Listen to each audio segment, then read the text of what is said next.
don't know what it is about COVID, but I seem to just look completely washed out and tired all the time, even though I'm not.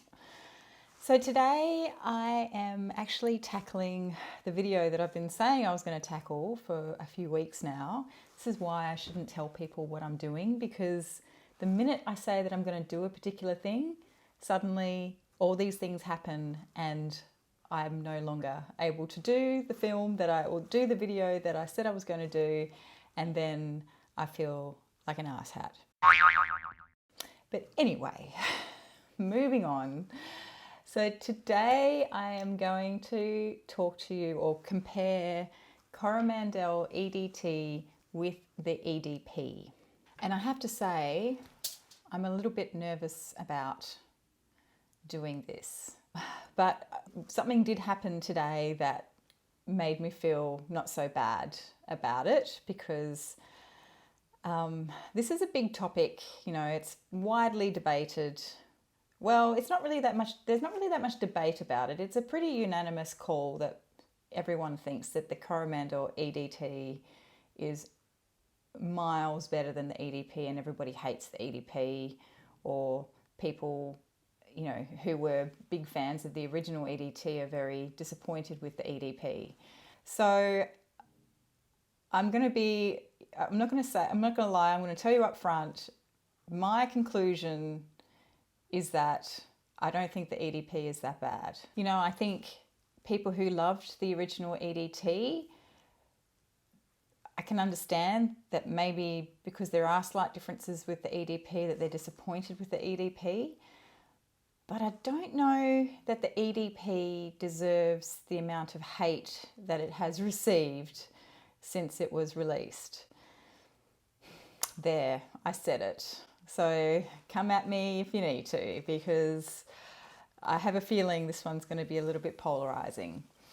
Right, so on this hand, I have sprayed the EDP. This is a little atomizer. I bought a couple of minis of the Coromandel, but they're splash bottles. So I put them in the atomizer and then use that.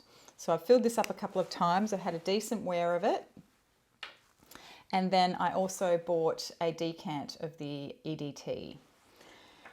So EDP is on this hand, EDT is on this hand. I only sprayed it a few minutes ago. So let's get into it.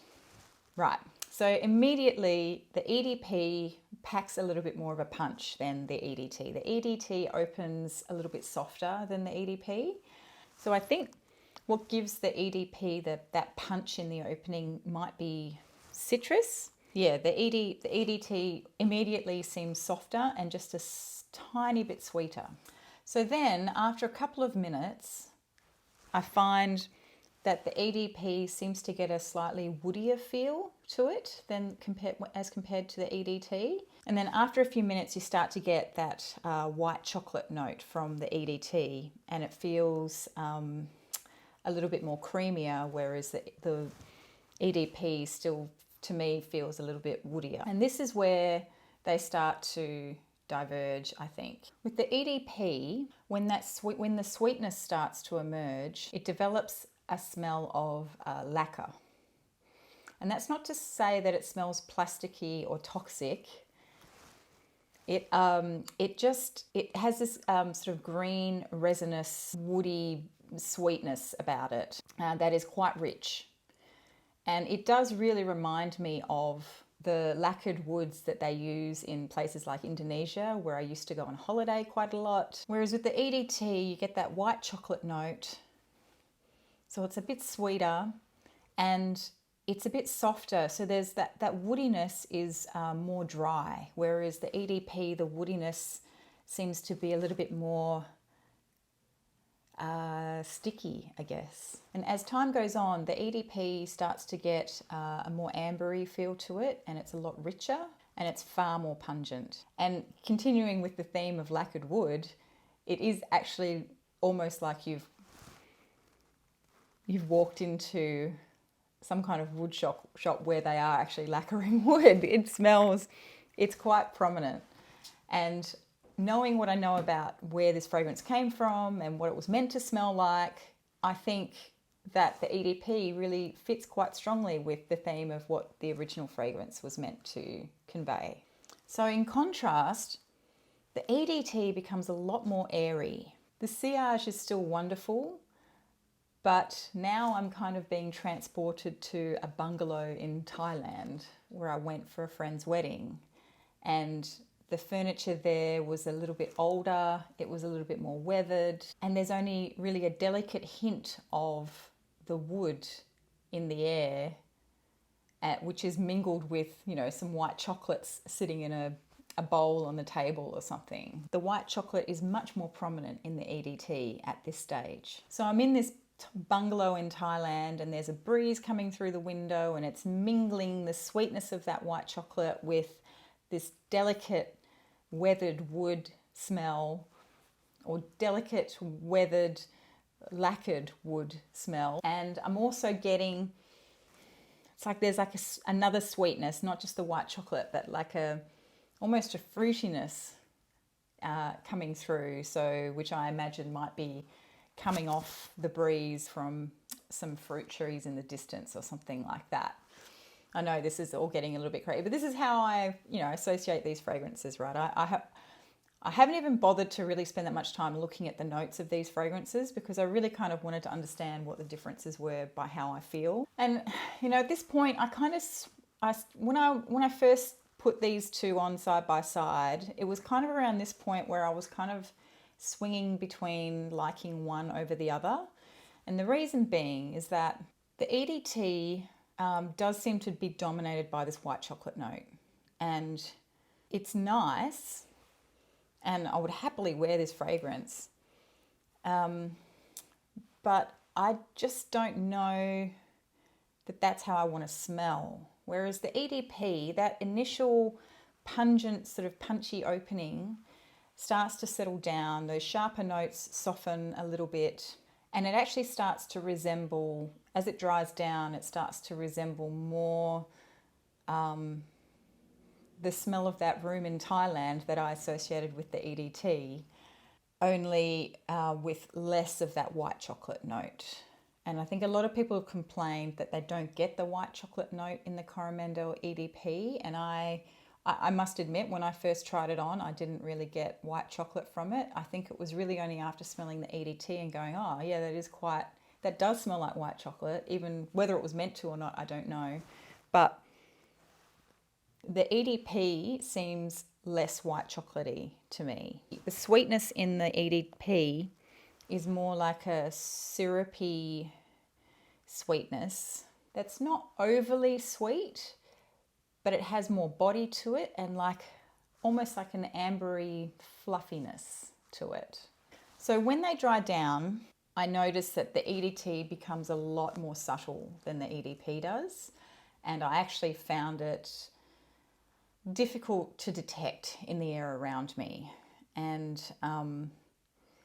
not that I couldn't detect it, but it was decidedly more subtle, whereas I found the EDP had much more of a presence to it. So which one is better? Well, at this point I was kind of flip-flopping between the two. I think, the EDT does have a much more stronger sense of nostalgia for me because it really does mimic quite well those holidays that I had and the smells in those rooms or the bungalows that I stayed in. The EDP does too, but it's more punchy and I guess it's less photorealistic to me in terms of remembering what those rooms smelled like or what that wood smells like.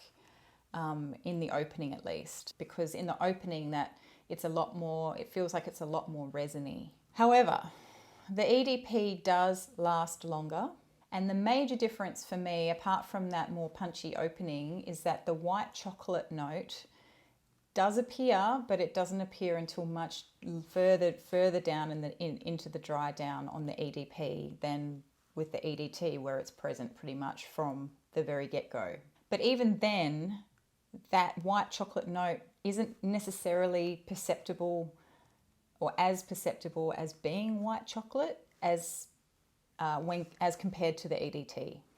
To me, the EDP smells a lot more ambery, but when it dries down and it's really dried down, I think it resembles more the EDT at that stage. I actually find the EDT to be far more linear on my skin compared to the EDP. And I think the changes in the journey of the wear of the EDP are far more pronounced than on the EDT. I will say that I do like the EDT probably more in the opening than the EDP, because that EDP is just that little bit sharper. I think overall, I like the EDP better because it lasts longer and eventually it does sort of get close to the EDT for me on the dry down. And it's so similar to me. There are differences, but it's still so similar in the dry down to me that I like it better. I think I would rather have that extra wear, that little bit of extra punch, a little bit more projection in the EDP, and have that slight difference in the opening that maybe isn't as attractive to me as the opening of the EDT. I think I would rather have that than only the EDT. But to be honest, I mean, to be fair, if I had the chance to own a bottle of the EDT, I probably would take it. But I can't be upset about the EDP and the fact that that's the only one available to me now. So there you go. There's my controversial comparative review of the Coromandel EDT and the Coromandel EDP. So what do you think? Have you tried them both? What did you think about them? Do you really hate the EDP? It would have been nice if they could have kept both of them on the market for sure, but I don't think the EDP deserves quite as much of the hate as it gets or has had in the past. So yeah, we'll see. We'll see what happens in the comments now, I guess.